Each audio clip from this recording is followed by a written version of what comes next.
ಧನುಸ್ಸು ರಾಶಿಯವರ ಈ ವಾರದ ಭವಿಷ್ಯ ಮತ್ತು ಗ್ರಹಗಳ ಸ್ಥಿತಿಗತಿಗಳ ಬಗ್ಗೆ ಸಂಪೂರ್ಣವಾಗಿ ಮತ್ತು ವಿವರವಾಗಿ ತಿಳಿದುಕೊಳ್ಳೋಣ. ಧನುಸ್ಸು ರಾಶಿಯವರ ಪಾಲಿಗೆ ಈ ಸಮಯವು ಅತ್ಯಂತ ಶಕ್ತಿಶಾಲಿ ಮತ್ತು ಮಹತ್ವದ ಬದಲಾವಣೆಗಳನ್ನು ತರುವಂತಹ ಅದ್ಭುತ ಕಾಲವಾಗಿದೆ. ಮುಖ್ಯವಾಗಿ ನಿಮ್ಮ ರಾಶಿಯಲ್ಲಿ ಗ್ರಹಗಳ ಸಂಚಾರವು ಯಾವ ರೀತಿ ಹೊಸ ಚೈತನ್ಯವನ್ನು ತರುತ್ತಿದೆ ಮತ್ತು ಅದರಿಂದ ನಿಮ್ಮ ಜೀವನದ ವಿವಿಧ ಆಯಾಮಗಳಲ್ಲಿ ಆಗುವಂತಹ ಲಾಭಗಳೇನು ಎಂಬುದನ್ನು ಈ ವಿಡಿಯೋದಲ್ಲಿ ತಿಳಿದುಕೊಳ್ಳೋಣ. ಹಾಗೆ ವಿಡಿಯೋಗೆ ಲೈಕ್ ಮಾಡಿ, ವಿಡಿಯೋ ಸ್ಕಿಪ್ ಮಾಡದೆ ಕೊನೆತನಕ ನೋಡಿ. ಈ ಮಾಹಿತಿಯು ನಿಮಗೆ ಇಷ್ಟವಾದರೆ ಕಾಮೆಂಟ್ ಬಾಕ್ಸ್ನಲ್ಲಿ ಭಕ್ತಿಯಿಂದ ಓಂ ನಮೋ ನಾರಾಯಣಾಯ ಅಂತ ಕಾಮೆಂಟ್ ಮಾಡಿ. ಧನುಸ್ಸು ರಾಶಿಯ ಸಮಸ್ತ ವೀಕ್ಷಕರೇ, ಈ ವಾರದ ವಿಶೇಷವೇನೆಂದರೆ ನಿಮ್ಮ ರಾಶಿಯಲ್ಲಿಯೇ ರವಿ ಎಂದರೆ ಸೂರ್ಯ ಮತ್ತು ಮಂಗಳ ಗ್ರಹರ ಸಂಯೋಗ ಉಂಟಾಗುತ್ತಿದೆ. ಜ್ಯೋತಿಷ್ಯ ಶಾಸ್ತ್ರದ ಪ್ರಕಾರ ಸೂರ್ಯನು ಆತ್ಮಕಾರಕ ಮತ್ತು ಅಧಿಕಾರದ ಸಂಕೇತವಾಗಿದ್ದರೆ, ಮಂಗಳನು ಶೌರ್ಯ ಮತ್ತು ಪರಾಕ್ರಮದ ಸಂಕೇತವಾಗಿದ್ದಾನೆ. ಈ ಇಬ್ಬರು ಅಗ್ನಿತತ್ವದ ಗ್ರಹಗಳು ನಿಮ್ಮ ರಾಶಿಯಲ್ಲಿ ಒಂದಾಗಿರುವುದರಿಂದ ನಿಮ್ಮಲ್ಲಿ ಒಂದು ರೀತಿಯ ಅದ್ಭುತ ಶಕ್ತಿ ಮತ್ತು ಅಪಾರವಾದ ಆತ್ಮವಿಶ್ವಾಸ ಮನೆ ಮಾಡಲಿದೆ. ಈ ಹಿಂದೆ ಯಾವುದಾದರೂ ಕೆಲಸವನ್ನು ಮಾಡಲು ನೀವು ಹಿಂಜರಿಯುತ್ತಿದ್ದರೆ ಅಥವಾ ಭಯಪಡುತ್ತಿದ್ದರೆ, ಅಂತಹ ಭಯವೆಲ್ಲ ದೂರವಾಗಿ ಆ ಕೆಲಸವನ್ನು ಎದುರಿಸುವ ಧೈರ್ಯ ನಿಮ್ಮಲ್ಲಿ ಬರಲಿದೆ. ಸಮಾಜದಲ್ಲಿ ನಿಮ್ಮ ವ್ಯಕ್ತಿತ್ವವು ಎಲ್ಲರಿಗೂ ಮಾದರಿಯಾಗುವಂತೆ ಮೂಡಿಬರುತ್ತದೆ. ನಿಮ್ಮ ಮಾತು ಮತ್ತು ನಡವಳಿಕೆಯಲ್ಲಿ ಒಂದು ರೀತಿಯ ಗಾಂಭೀರ್ಯತೆ ಮತ್ತು ತೇಜಸ್ಸು ಕಾಣಿಸಿಕೊಳ್ಳಲಿದೆ. ಇನ್ನು ವೃತ್ತಿ ಜೀವನದ ಬಗ್ಗೆ ಮಾತನಾಡುವುದಾದರೆ, ಉದ್ಯೋಗದಲ್ಲಿರುವ ಧನುಸ್ಸು ರಾಶಿಯವರಿಗೆ ಈ ವಾರ ಸುವರ್ಣ ಕಾಲ ಎಂದೇ ಹೇಳಬಹುದು.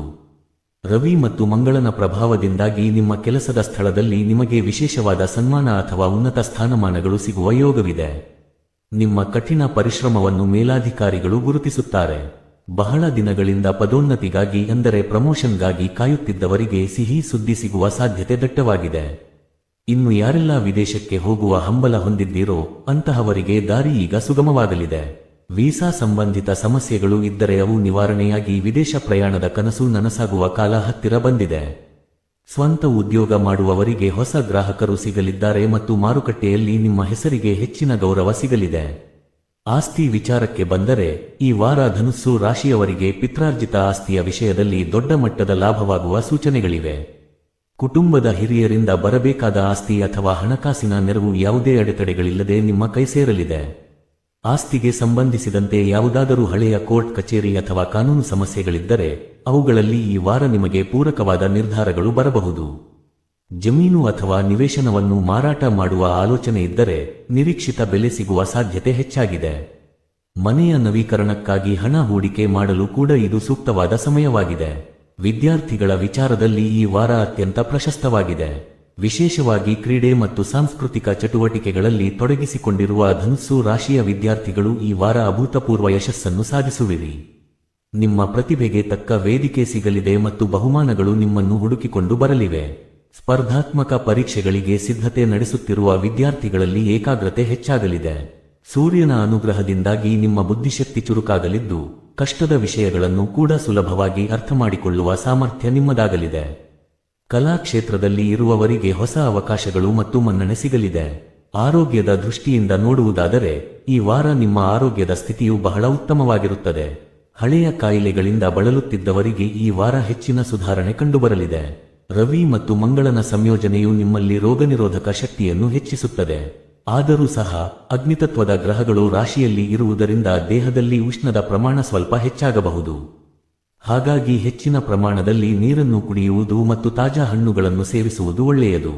ದಿನವಿಡೀ ನೀವು ಚೈತನ್ಯದಿಂದ ಇರುತ್ತೀರಿ ಮತ್ತು ಮಾನಸಿಕ ನೆಮ್ಮದಿಯೂ ಇರುತ್ತದೆ.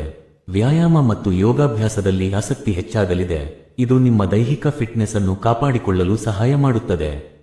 ಒಟ್ಟಾರೆಯಾಗಿ ಹೇಳುವುದಾದರೆ ಧನುಸ್ಸು ರಾಶಿಯವರೇ, ಈ ವಾರ ನಿಮಗೆ ಭಾಗ್ಯೋದಯದ ಕಾಲವಾಗಿದೆ. ರವಿ ಮತ್ತು ಮಂಗಳನ ಕೃಪೆಯಿಂದ ನೀವು ಮಾಡುವ ಪ್ರತಿಯೊಂದು ಕೆಲಸದಲ್ಲೂ ಯಶಸ್ಸು ನಿಮ್ಮ ಪಾಲಾಗಲಿದೆ. ಆತ್ಮವಿಶ್ವಾಸದಿಂದ ಮುನ್ನುಗ್ಗಿ ಮತ್ತು ಸಿಕ್ಕಿರುವ ಅವಕಾಶಗಳನ್ನು ಸಮರ್ಪಕವಾಗಿ ಬಳಸಿಕೊಳ್ಳಿ. ಕುಟುಂಬದಲ್ಲಿ ಸುಖ ಶಾಂತಿ ನೆಲೆಸಲಿದ್ದು, ಬಂಧು ಮಿತ್ರರೊಂದಿಗೆ ಉತ್ತಮ ಸಂಬಂಧವಿರಲಿದೆ. ಹಣಕಾಸಿನ ಹರಿವು ಕೂಡ ಉತ್ತಮವಾಗಿದ್ದು, ಉಳಿತಾಯದ ಕಡೆಗೆ ಗಮನ ಹರಿಸುವುದು ಮುಂದಿನ ದಿನಗಳಿಗೆ ಸಹಕಾರಿಯಾಗಲಿದೆ. ಈ ವಿಶೇಷವಾದ ಜ್ಯೋತಿಷ್ಯದ ಮಾಹಿತಿಯು ನಿಮ್ಮ ಜೀವನದಲ್ಲಿ ಶುಭವನ್ನು ತರಲಿ ಎಂದು ನಾವು ಮನಸಾರೆ ಹಾರೈಸುತ್ತೇವೆ. ದೈವದ ಅನುಗ್ರಹ ನಿಮ್ಮ ಮೇಲಿರಲಿ. ಈ ವಿಡಿಯೋ ನಿಮಗೆ ಇಷ್ಟವಾಗಿದ್ದರೆ ತಪ್ಪದೆ ಲೈಕ್ ಮಾಡಿ ಮತ್ತು ನಿಮ್ಮ ಆತ್ಮೀಯರೊಂದಿಗೆ ಇದನ್ನು ಶೇರ್ ಮಾಡಿ. ಪ್ರತಿಯೊಬ್ಬರಿಗೂ ಈ ಮಾಹಿತಿಯು ತಲುಪುವಂತೆ ಮಾಡಿ. ಎಲ್ಲರಿಗೂ ಧನ್ಯವಾದಗಳು.